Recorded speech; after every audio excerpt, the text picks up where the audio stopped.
the SEC championship 2 years ago, and getting her up here is great for us and great for her because I know she's going to enjoy speaking. She is the All-American girl. That's the way I see it. If you had a daughter, that's who you want her to grow up to be.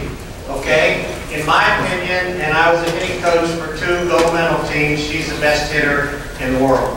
No question about that. She hit 3rd for the Olympic team. Her accolades are unbelievable. I think some of the main ones, she was the Olympic athlete of the year for softball. Again, she hit 3 for us. She won so many championships for us. She's won championships in the Pro League for the Florida Pride. But then again, here's the other side, and why I'd like to have a daughter like this. She graduated from Stanford. She's past president of the Women's Sports Foundation. Nobody in softball has ever done that. Okay, that's pretty doggone amazing in itself. She is a mother and a wife. Adam and Caleb, her son.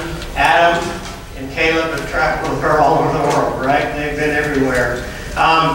She's just a fantastic person, and I think I've covered everything. There's a ton of things you can say, but she's a future Hall of Famer, Jessica Mendoza.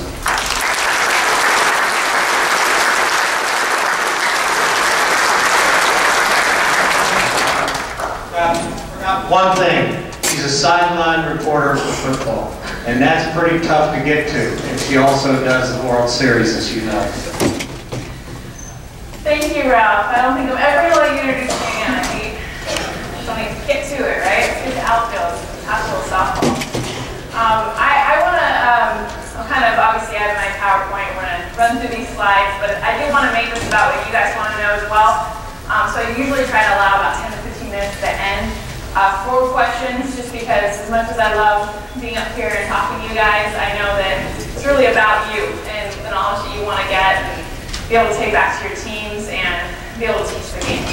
I have a lot of information that I'm going to go through, and pretty excited about obviously talking about outfield, only because growing up I feel like it's the one position that is so overlooked. You know, it's something that you don't really, I feel like catching and outfield are like the 2 positions that just don't get the attention that they need. And coming from a catcher, that I was a catcher all through high school, you know, an infielder before that, I get to Stanford, never played outfield before, and in my mind, that's just where, you know, you put players and they just chased after fly balls and were able to be successful, and it's not the case. There's so much to learn, and I believe that games are won and lost with the outfield. A lot of times the biggest hits are hit out there, and you can have the fastest, most athletic player out there, but if they're not reacting in that split-second time correctly, they're not going to get it. They can be so fast, super athletic, everything, but it's all about teaching them the right mechanics and not expecting it when it comes. Oh, why didn't you get that? Why didn't you get after that? You have to be able to do something every day, every practice, to be able to create a successful outcome. So to begin, I feel like the must-haves. Going back, this is something you see a lot at the youth level, but even I've seen it in college. I've seen it a lot with infielders that transfer into the outfield. A lot of times their first reaction to go back tends to be more of sometimes a back pedal or even like a side shuffle. But to be able to get really comfortable with the drop step. So as you see here is being able to drop back all the way and open your body up. This is huge in being able to get into a sprint position. Because for an outfielder, ball hit over my head, even if it's just a few feet or it's 30 feet, I want to be able to book it and get to it as fast as I can. So in that way I'm able to get behind it, or I'm able to catch it and make one of those sports center type catches. But the key is that first step dictates everything. And for infielders, shortstop, second base, a lot of times they can kind of just drop back, do a little bit of this. I mean, their range is usually only a few feet anyway, so it's really not like they're being challenged on having to get back really far. So when they transfer in the outfield, they think they can get away with that. So drop step, 3 steps behind it, being able to get behind the ball and get that momentum coming back through. These are things that we know, you know as coaches, but it's really making it reactionary for an outfielder so that when it comes time to game time, they know how to do it. It's second nature. It's not that pedal. It's not that uncomfortable comfortable. That ball's being hit to me, so I'm going to kind of side shuffle to get there. No, I'm going to drop step, open all the way up, and get into a straight sprinting position.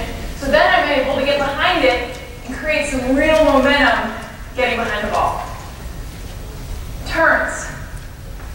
There's two different types of turns that I like to teach and talk about. Sorry. And both are for different types of fly balls. And again, this is something with footwork that you want to get your outfielders comfortable with. So one is a reverse drop step.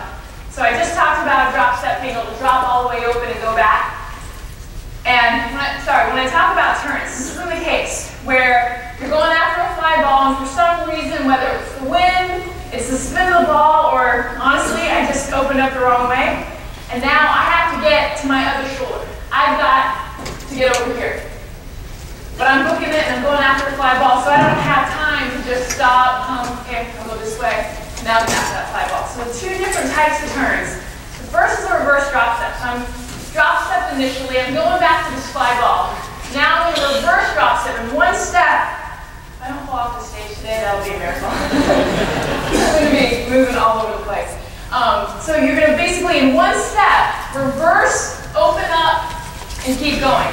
And this movement is it's like an agility move. And you want to make sure that you're doing it so smooth. I see a lot of young girls when I'm teaching them this move, so they're going back, and they kind of do like a karate chop move, like switch over. And I'm going to reverse drop step and jump up in the air and switch over. Yeah, that's not really going to work as far as, not being able to slow down and still being able to go after the ball. So when I'm going for my reverse drop step, it's all one smooth movement. Something you need to practice though.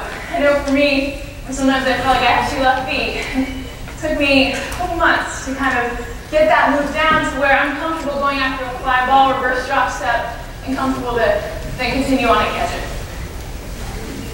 The second type of turn, so the reverse drop step is a perfect turn for a ball that's hit higher in the air.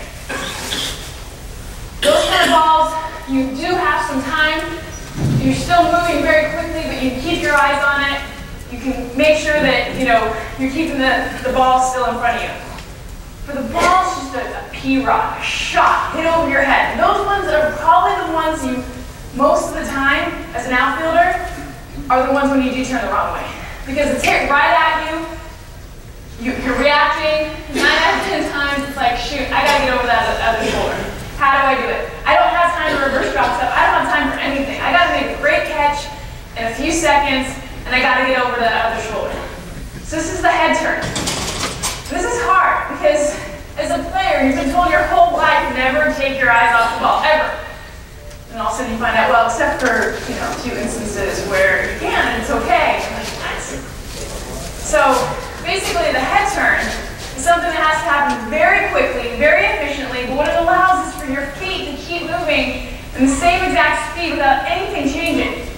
So you're going back, sprinting, and on a head turn, what you're going to do is it helps me to start with my elbow. So really drive my elbow over to the other side, have my chin follow, so it's like a string is attached to my chin. Have my chin follow, switch over to the other side, boom, I'm able to make a great catch on a ball, just a shot over my head. This is something that, for a lot of players, it has to be practiced, and it has to be practiced consistently, because they have to be comfortable that if I come back here, the ball's not going to hit me in the back of the head. And a lot of times, when that happens, what they want to do, and this may or may not have been me when I first tried it as well, it's going back, it's like, well, I can kind of just keep my eyes on the ball like this, and I'm still turning my head, and you think that that's like really a good idea. Until you see other people do it, that's not what you want to do. And that's what they're going to want. It's like everything they've been taught, everything they know is like, don't take my eyes off the ball, I can do this. Like, it's a matter of trust. It's a matter of literally getting your eyes around as quickly as possible. Secondly, you're going to see them do like a trip around the world. Like, okay, here it comes, coming around, boom, nail in the back of the head. So you want to make sure that they understand it's efficiency. It's literally getting your head around as quickly as possible. And I think at the end, if I have time, I want to go over some drills for these items that you can implement into your practices to make sure that you're doing this. We do it as like a warm-up every time before we go take fly balls. So it's something, okay, we've warmed up our arms, do some drills with drop steps, 3 steps behind, both turns, boom, we're ready to go, ready to take our fly balls. Efficiency. Sorry, I'm just going to fix my mic.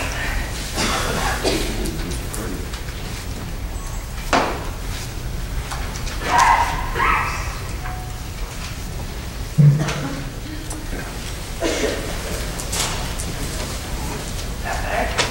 Okay. Apparently my mic has a mind of its own. I wanted to talk every now and then. Okay. So efficiency.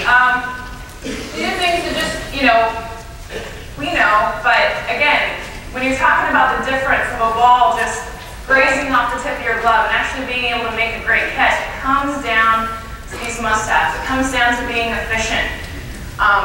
One of my favorite drills, and I think it's because I grew up in a football family and my dad's a football coach, and it's just, I don't know, ingrained in me, but there's a quarterback receiver drill. Okay, and so I'm the quarterback, outfielders are my wide receivers. They're out to either my right or my left in the line of scrimmage.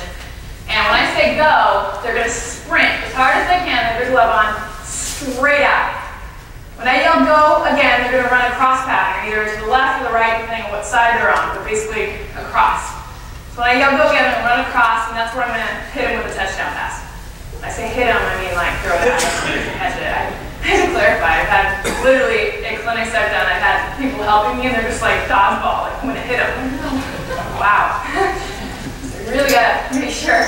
So you're going to hit him with a touchdown pass. It's a fun drill because of efficiency. As much as selfishly it's fun for me, because I'm throwing a touchdown pass, I get really into it. I may or may not have dogpiled a couple times, made like some really cool catches.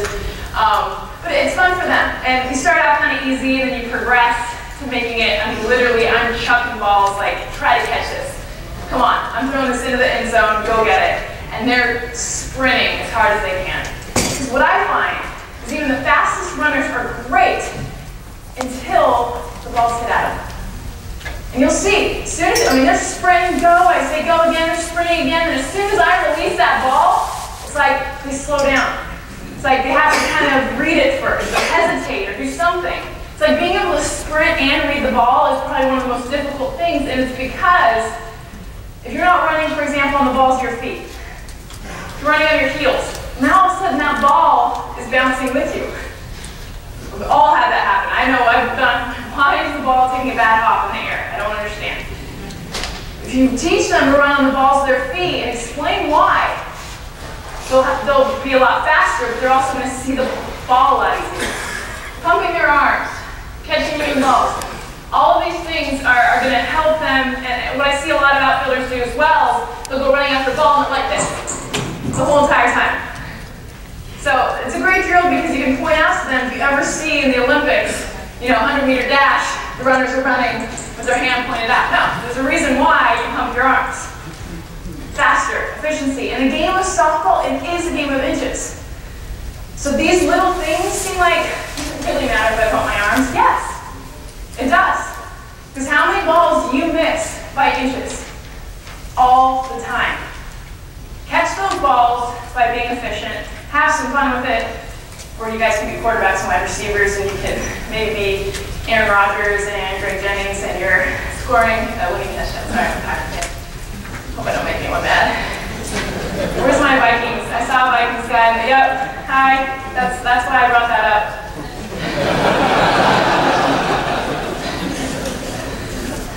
At least I'm not in Chicago. I did this when I did a talk in Chicago. I practically got thrown off the stage. So we're talking about my Packers. Yeah. Communication. Again, these are things like when I think about my transition into the outfield, I think about the things that really made me from like an average outfielder to a great outfielder, and it was these must-haves. Communication